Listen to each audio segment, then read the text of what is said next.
So I just watched Fantastic Four First Steps, and it might have been one of Marvel's best movies since Avengers Endgame.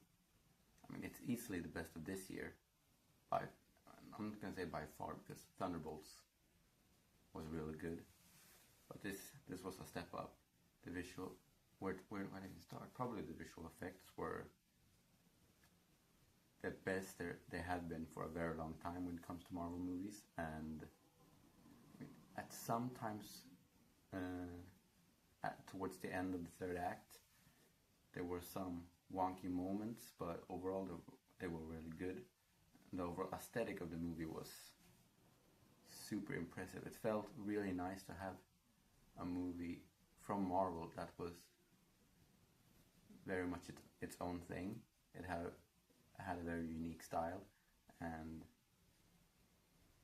yeah, the 60s aesthetic fit the world that he built really, really well, and it was impressive to look at. It was a nice, refreshing thing for Marvel.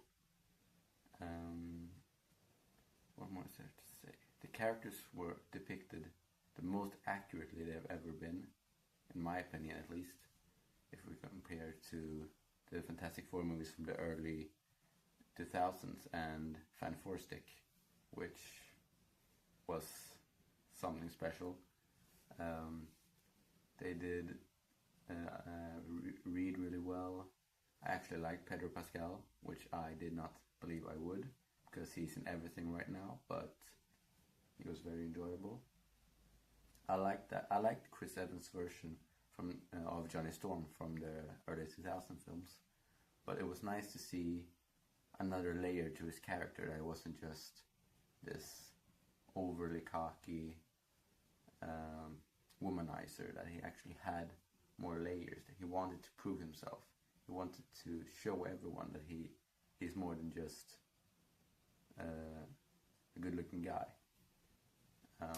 One character I felt that was a little underdeveloped was The Thing, Ben Grimm. Unfortunately, because I really liked the actor, he did a really good job, but he didn't receive that much screen time if you compare him to Reed or Sue. Sue was great, by the way. But yeah, he just didn't get that much to do. I felt that it was a short movie, and I felt like a lot of Ben's scenes might have ended up on the cutting room floor. The same with Silver Surfer, actually. She had, this is going to be spoiler free. Silver Surfer had a lot of scenes in the beginning of the movie, but then she goes through some development, but then something happens in the third act, or between the second and third act, where you can kind of understand that it's going to happen, but it would have been nice to have like a scene or two more showing the progression of her character. Galactus was epic. It was so fun to see him not just like as a big cloud, and actually as a real character. And Ralph Ineson's voice just fit perfectly. It was exactly what I wanted from him.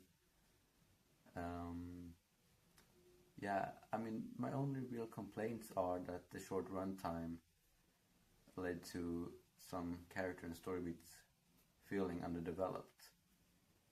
It would have been enough with just 10 to 20 minutes extra. It didn't have to be like 2.5 hours, but just a few extra scenes to develop some characters a bit more. Yeah, I don't think there's anything more I want to go into without giving spoilers. At the end, there are two end post-credit scenes. One in the middle, which is the most important one, but it was a little bit lackluster. I mean, it got me hyped for the future, but it didn't really show that much.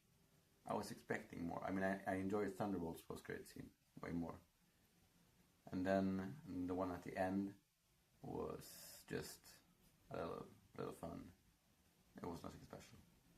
It was just like a little nice homage. And overall, I rated Fantastic Four a 4 out of 5 on Letterboxd, and it was was really good. I feel like this is a return to form for Marvel, and it gets me really excited that the future projects are going to receive the same amount of care and love from the creators and artists. So yeah, I'm really hyped for the future. Next up, movie-wise, is Spider-Man 4, or Spider-Man Brand New Day, in like a year. But I'm pretty sure I'm going to check out both Eyes of Wakanda and Wonder Man before the end of the year. So this was my first video on the channel. I will be doing movie reviews and other like discussion videos relating to the movie industry, like movie news and theories and other things like that. If you guys are interested in seeing more of that, hit the like button and subscribe. I would really appreciate it. And as I said, this is my first year. I'm just starting out, so I'm just learning the ropes of it. But it's going to be fun to continue. I also have an Instagram and a TikTok with the same name as this channel, where I'm going to be doing more shorter content, like vlogs when I go to the movies, or just shorter form content. I'm actually filming when I'm going to the movies tomorrow to see F1, which I haven't seen yet. I'm sorry, it's been a packed summer when it comes to movies, but I'm finally going to see it. So yeah, that will be coming up on Instagram and TikTok rather soon. But yeah, that was it for today's video, or my first video, so I hope you enjoy.